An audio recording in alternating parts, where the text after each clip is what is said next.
Italy's Senate approved a law on Wednesday classifying surrogacy as a universal crime. According to the newly passed law, parents traveling abroad to have babies via surrogacy could face penalties upon return to the country.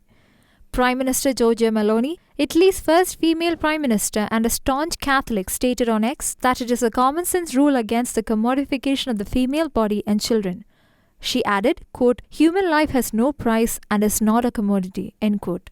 The bill was passed in the Senate after an intense 7-hour debate by a vote of 84 to 58. Expressing her desire for other nations to follow this example, Senator Susanna Campione from Meloni's Brothers of Italy party said, quote, "We believe that surrogacy essentially reduces women to a reproductive machine," end quote. The practice of surrogacy was already banned in Italy in 2004. The new law expands the prohibition by preventing Italians from pursuing surrogacy abroad.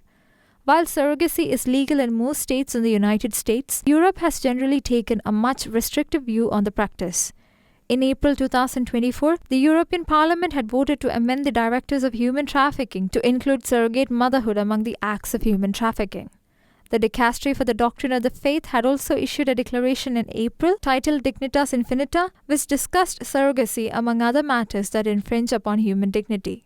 The document categorically states, quote, "Because of the unalienable dignity, the child has the right to have a fully human and not artificially induced origin and to receive the gift of a life that manifests both the dignity of the giver and that of the receiver. Moreover, acknowledging the dignity of the human person also entails recognizing every dimension of the dignity of the conjugal union and of human procreation.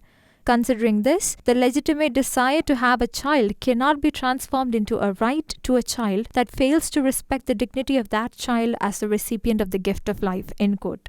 Italy's new law is a nod to the dignity of the child, the sanctity of marriage, and the inviolability of human life.